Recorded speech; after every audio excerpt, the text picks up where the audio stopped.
Venus का और केतु का। वीनस लिब्रा का वो है, ठीक है, और केतु पाइसन का है। Fight between 7 number and 12 number, ठीक है। Fight between 7 number and 12 number मतलब भैया ये कहता है मेरे को साथ में रहना है, ये कहता है साथ में नहीं रहना है।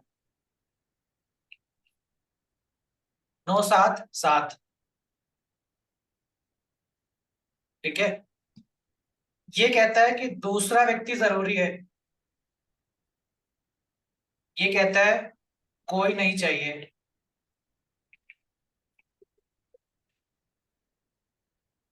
ये कहता है पैसा इंपॉर्टेंट है, वीनस है ना, मनी। ये कहता है भीख मांग लूंगा। शांति चाहिए। ठीक है, ये बुनियादी फर्क है वीनस और केतु में। वीनस का एंटीडोट कह लो केतु है, और केतु का एंटीडोट वीनस है। ये संन्यास्त है और ये गृहस्थ है, ठीक है। ये सन्यासी और ये गृहस्थ। जो गृहस्थ हो गया वो सन्यासी नहीं रहा, क्योंकि अब वो अकेला नहीं रहा, और जो सन्यासी हो गया वो किसी का साथ ही नहीं है। इसीलिए बुनियादी रूप से तुमको जो बाबा देखते हैं वो उनको ऐसा नहीं समझना कि वो सन्यासी हो गए, वो तो अभी भी समाज में रह रहे हैं।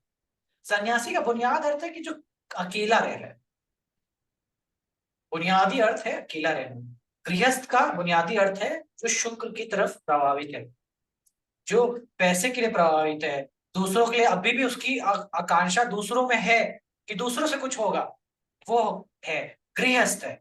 और जो सन्यासी है उसको कहता है कोई नहीं, हम खुद वो जो मिलेगा उगा लेंगे, भीख मांग के खा लेंगे, किसी का साथ का जरूरत नहीं।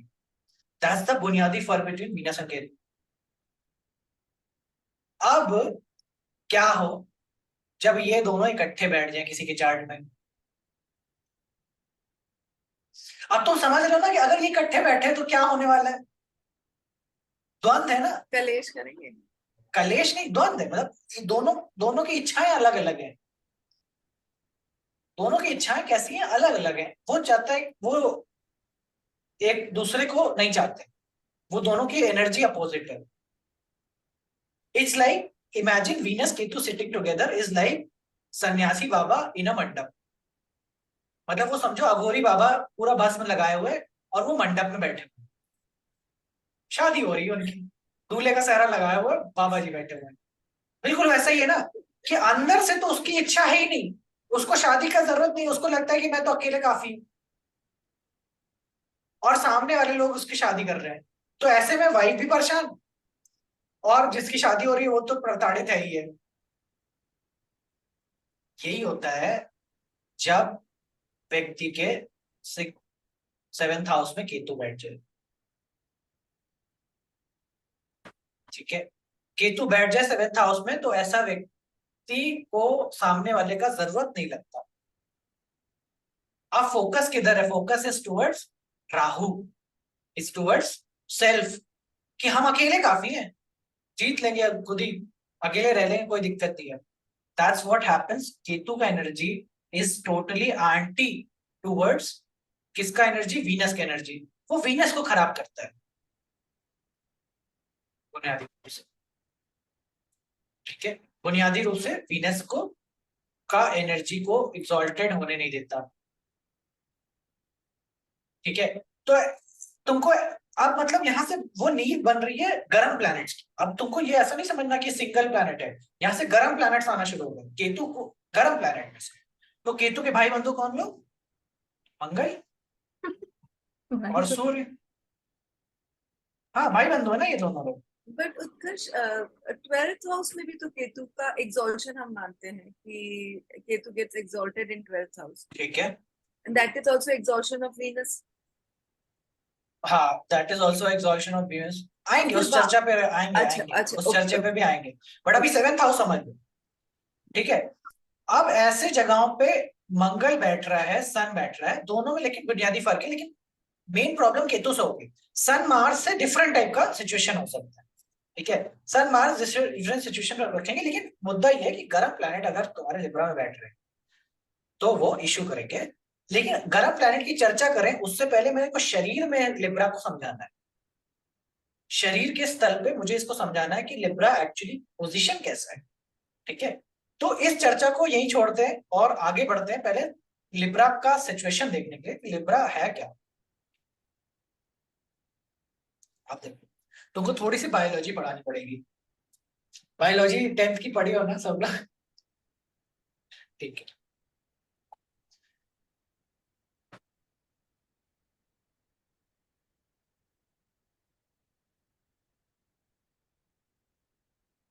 देखो, ये ना सबसे गर्म रीजन है बॉडी का। बॉडी का सबसे गर्म रीजन यानी कि तुम जितना भोजन खाते हो और तुम अगर कुछ भी परिश्रम ना करो, कुछ भी काम ना करो, डले हो, बिस्तर में डले रहो, ठीक है, ऐसा मतलब कि उंगली भी ना उठे, ठीक है, तो बस सांस आ रही है इसकी जस्ट छाती हिलती रहे उतना ही, तो तुम्हारा बॉडी जितना भी फूड खाएगा उसका 22 से लेकर के 33% तुम्हारा दिमाग कैलोरी कंज्यूम करेगा। फिर भी इवन तुम्हारा शरीर का एक अंग भी ना हिले, इस लेवल का कंजम्पशन तुम्हारा ब्रेन कैलोरीज के लेवल पे करता है। इसीलिए एरीज सबसे गर्म रीजन, तुम्हारे ब्रेन तुम्हारा सबसे गर्म रीजन, ठीक है। तो उसके बिल्कुल अपोजिट जो रीजन है वो सबसे ठंडा रीजन, क्योंकि यहाँ पे एंटीट्यूड, इसलिए Libra is a coldest sign, coldest reason. Libra को ठंड से रिलेट होता है, ठीक है। शुक्र जो होता है वो ठंडे देशों में या ठंडे प्रदेश में ज्यादा अच्छा काम करता है, उसको ठंड चाहिए। और इसी वजह से शनि जो है वो यहाँ पे सुख रहता है, सुखी रहता है इन द सेंस की बस कोई दिक्कत नहीं है, एकदम ठंडा ठंडा है। और शनि को डाल दो कहाँ पे, अब शनि खुद सोचो ना, शनि देखो सूर्य मंडल में, देखो सूर्य मंडल में शनि सबसे बाहरी छिद्रों में एक है जहां पे बहुत ठंड है, जहां सूर्य का प्रकाश नहीं, कोई रोशनी किरणें पहुंच जाए बहुत मुश्किल सी बात, वहीं वो डला रहता है, धीरे धीरे बस चलता रहता है, उसको कोई टेंशन नहीं, अपना आराम से काम करना। That's how Shani is. और शनि को क्या करो, शनि को के ऊपर आग लगा दो, तो that is how Saturn sitting in Aries, ये उसका विपरीत योग हो जाएगा। But Saturn is here, Saturn का एक्सॉल्टेशन पॉइंट है लिब्रा। अब उसको सैटर्न का एक्सॉल्टेशन पॉइंट है उसको बाद में समझेंगे, बट ये समझना जरूरी है कि लिब्रा ठंडा डिवीजन। अच्छा, ये मत समझना कि जो ज्योतिष है और जो शरीर विज्ञान है वो भिन्न है, भिन्न इन द सेंस नहीं है। तुम जब बायोलॉजी पढ़ोगे और जब मेल बायोलॉजी पढ़ते हो, male male as a reproductive system पढ़ोगे, तुम क्या जानोगे कि मेल्स के अंदर में there is a body part that is called testicles. और बायोलॉजी में ये प्रूवन, मतलब कहीं भी बायोलॉजी का उठा के देखोगे तो जो मेल बॉडी पार्ट जो टेस्टिकल्स होते हैं वो स्पर्म्स प्रोड्यूस करते हैं, और वही स्पर्म्स जो प्रोड्यूस होता है वो बॉडी से बाहर होता है। बॉडी से बाहर यानी कि शरीर से के साथ में नहीं रखा जाता है उस ऑर्गन को। और उसका कारण है कि क्योंकि वो बॉडी पार्ट जो टेस्टिकल्स होते हैं उसको ठंडा रखना जरूरी है। यानी कि बॉडी टेम्परेचर से 2 से 3 डिग्री सेल्सियस जो तुम्हारा टेस्टिकल्स होता है वो ठंडा होता है, और उसी ठंडे होने में वो स्पर्म का अच्छा उत्पादन करने में सक्षम है।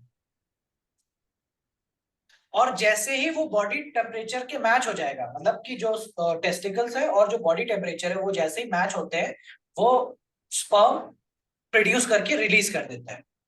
दैट इज द कॉन्सेप्ट कि यहाँ पे जो रीजन है, जो actually 7th house reproductive system बताता है, वो रीजन है वो मेल के लिए वो ठंडा रहने के लिए बॉडी पार्ट से अलग रहता है 2 से 3 डिग्री सेल्सियस के लिए। और ये तुमने 10th की बायोलॉजी में पढ़ा हो कि वो बॉडी के बाहर होता है, और इसीलिए होता है क्योंकि वो 2 से 3 डिग्री कम रह सके बॉडी टेम्परेचर से।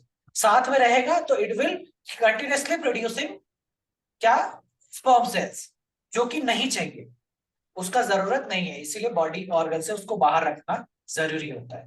दैट इज हाउ ठंडा a Libra is, that is the way to tell कि खोपड़ी के साथ में नहीं रखने का, खोपड़ी के मतलब बॉडी के टेम्परेचर के साथ में उसको नहीं रखना, ठीक है। ये फंडामेंटल बॉडी बायोलॉजी में भी तुमको देखने को मिलेगा, ठीक। तो ये खासियत है लिब्रा की, लिब्रा एक ठंडा रीजन है। ठंडा रीजन होने के साथ साथ उसमें जो भी प्लैनेट चाहिए वो हमें ठंडे हों तो ज्यादा अच्छा काम करेंगे, और जब गर्म प्लैनेट होंगे तो वो क्या करेंगे, खराब काम करेंगे या फिर प्रॉब्लमेटिक करेंगे, वहां पे एक इश्यू क्रिएट करके देंगे आपको। तो बुनियादी रूप से क्लियर होना।